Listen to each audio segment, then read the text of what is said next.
Alright, I'm happy to present this video that I edited, gosh, almost 2 weeks ago. I have been so sick. You can probably still hear a little bit of my voice, but I'm got a strong enough voice now that I can do this, so let's go. Number 10, Danny Arter. This is absolutely one of my favorite horror movies. I've watched so many. You might agree with me, you might not, but Ari Aster is a master.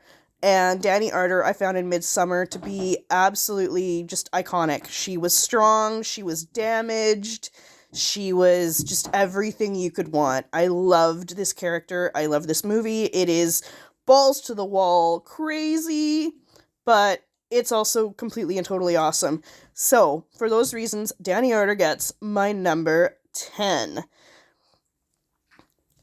Now, number 9. Number 9 is an oldie but a goodie. Kirsty Cotton. There have been so many Hellraiser movies now. So many.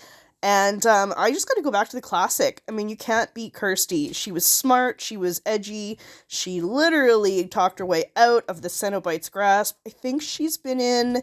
The actress, I think, has been in 4 Hellraiser movies now, I believe. And she brings such a gravitas. She is an absolute amazing actress. Hellraiser really doesn't have any rights to being as good as it is. Alright, Sarah Carter. Another one I absolutely love. For any of you that have watched The Descent and The Descent 2, this actress is phenomenal. She's vulnerable, she's strong, they really like with the final girls making them so damaged, and yet they manage to overcome and just dominate. So I definitely, if you haven't watched The Descent, and The Descent 2 is alright, but the first one's definitely something to beat. Number 7, Grace de Ladamas. Now, Ready or Not is kind of outside of my normal taste in horror. Just because it's got a real flair to it. I mean, I do love the cheese factor.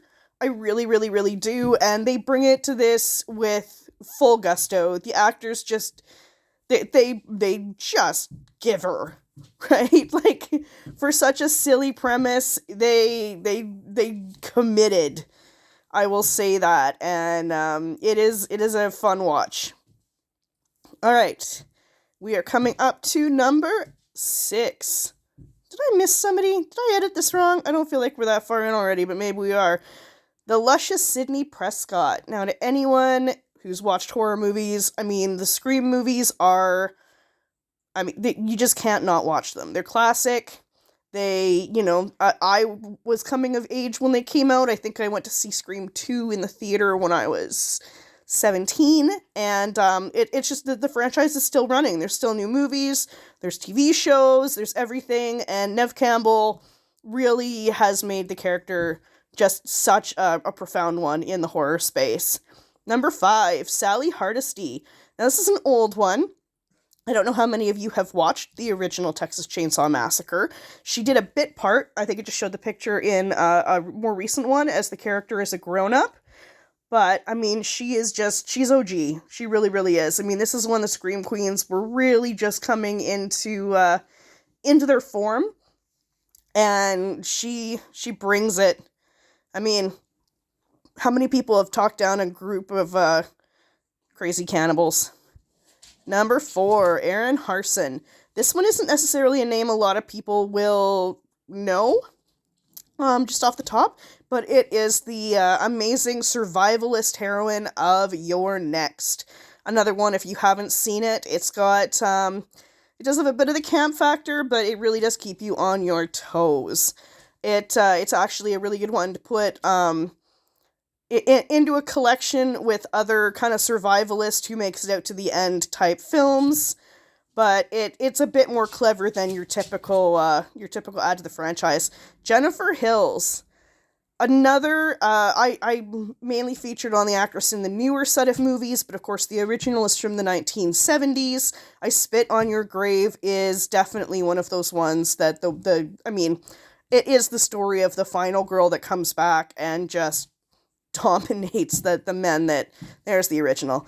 The men that do her wrong. And she does it with a bravado and a sheer brutality that it almost flips it to the point that is she really worse than the men involved?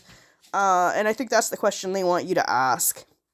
All right, one of my favorites, Ellen Ripley. You can't do a list without Ellen Ripley. You just can't. I mean, Sigourney Weaver is a goddess. She just is. I don't really need to even validate that, do I? It is just a thing. It is just a fundamental truth in humanity. I love her. Her addition to the Aliens franchise there wouldn't be Aliens without Sigourney Weaver. There just wouldn't. And Ellen Ripley is my go-to when I'm thinking about Final Girls. She's amazing. And number one was there was no one else. It's Laurie Strode. When you're looking at the Halloween movies, again, she's been in, I don't even know how many entries. I think she's at 5 or 6 at this point. But Jamie Lee Curtis, she's it. She is all of the things. She's just amazing. And I've watched this movie so many times. I will watch it so many more times. And she just brings such a depth of character and strength and believability to a character that could have been total ham. And I mean, it is kind of ham, but it's still awesome. All right, thank you so much for watching my list. And I'll check you next time. This is my other creation. If anyone wants to check it out, this is Crystal the K-pop cat. Just something I like to do, a little bit of fun, a little bit of artistic creation in there. So please check it out. All right, have an awesome day.